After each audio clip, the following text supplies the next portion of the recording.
Welcome to Jyotish Tirtha Vyadeeth. Hello and welcome. If you're a Mithuna Rashi or Gemini, then this is for you. We're about to map out your entire 2026. And let me tell you, it's a year packed with some truly amazing opportunities. But you'll also need to navigate a few key challenges. So let's get right into it. So what does 2026 look like from 30,000 feet? Well, the numbers tell a story. The year is stacking up to be about 62% auspicious for you. That's fantastic. It means the cosmic winds are in your favor for the most part. But we can't ignore that other 38%. That slice of the pie is telling us to be mindful, to be prepared. This mix is really the core theme of your year. And what's driving this dynamic? Well, it's this cosmic push and pull.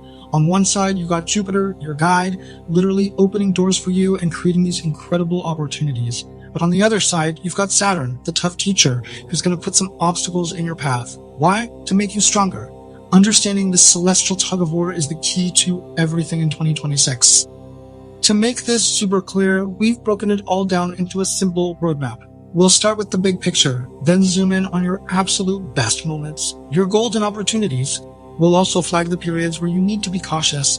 After that, we'll look at life area by area, give you a personal toolkit of remedies, and wrap up with the most important part, remembering who's actually in charge. Hint, it's you. Alright, let's kick things off with section 1, your 2026 at a glance. The big takeaway here is just to embrace this idea of mixed fortunes. It's not all good, it's not all bad. It's a year where you'll have these amazing stretches of progress, and they'll be balanced by times that'll ask for a little more grit and resilience from you. Now for the fun part. Let's talk about the good stuff, your golden opportunities. This is where you might want to grab a pen or open your calendar app because you're going to want to circle these dates. These are the times when you can really push forward and make things happen. Look at this timeline of your best months. January is perfect for stepping up and taking on new responsibilities. Come March, you're looking at some serious career growth. In May, get ready for some well-deserved praise at work. July is all about major gains. September, that's your time to shine in any kind of competition. October brings a wave of family happiness, and you'll round out the year in December earning major professional respect. What a lineup! But listen, if you only pay attention to one month, make it July. With a 78% auspicious rating, this is your peak. Your absolute best time of the year. Thinking about changing your job, making a big investment, any major life move, July is a huge green light.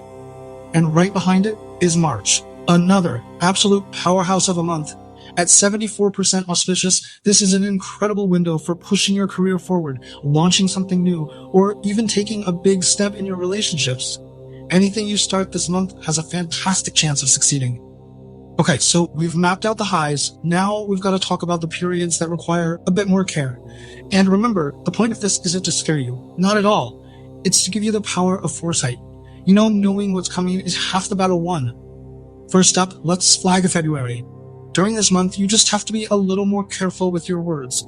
There's a higher risk of misunderstandings, both in your personal life and at work. So clear communication is going to be your best friend. Next, put a big circle around June. The planetary alignment suggests the potential for some high mental stress. It's just one of those months where things might feel a little overwhelming. So please make your well-being and self-care an absolute top priority. And finally, be extra mindful in November. The focus here is on work. You might run into some tricky office politics or communication breakdowns. The key will be to stay clear, be deliberate, and just be really careful in how you interact with colleagues. And I really need to pause here for a special alert. This is important. During those 3 months we just talked about, February, June, and November, there is a heightened risk of issues related to vehicles or travel. So please just exercise that extra bit of caution when you're on the road during these specific times. So how does all of this come together in your actual life? Well, that brings us to our next section. Think of this as your quick cheat sheet, breaking down the year's impact on all the big areas. From your job to your relationships. Okay, this table really lays it all out. You'll see the pattern right away. For your career, March, May, and July are amazing for things like promotions, but be ready for some obstacles in February and June. Financially, you're looking at gains in March, July, and September, but watch out for higher expenses in February, June, and November. In your love life, bonds will get stronger in March, July, and October, but, you guessed it, be careful of conflict in those other challenging months. Health-wise, things are pretty stable overall. but just keep an eye on potential nerve or stomach-related issues. So, you know the lay of the land now. The big question is, what can you actually do to make the year better? Well, that's what Section 5 is all about. Your personal toolkit. These are simple, practical things you can do to boost the good vibes and soften the challenging ones. Let's walk through these. They're simple, but they're powerful. First, try donating green items on Wednesdays. You could also make chanting the Mercury mantra a regular practice. Having and caring for a Tulsi plant at home is also very beneficial. On the diet front, just try to bring in more green fruits. But honestly, the most powerful tool of all is the last one. Consciously working to manage your ego, your anger, and any feelings of haste. That alone can change everything. And that brings us to our final and, I think, most important section. Because here's the truth. While astrology gives us an incredible map of the road ahead, it doesn't steer the car. You do. You are always the one who decides which turn to take. Please never forget this. The planets can show you the weather forecast, but they don't decide your destination. Your choices, your hard work, your awareness, that's what will shape your 2026. The real driver's seat is always occupied by you. So, I'll leave you with this to think about. You now have the roadmap. You know when to hit the accelerator and when to tap the brakes. So the question isn't what's going to happen anymore. The real question is, now that you know, how will you prepare to face those challenges? And, more importantly, to absolutely seize the incredible opportunities of 2026. Your preparation starts today.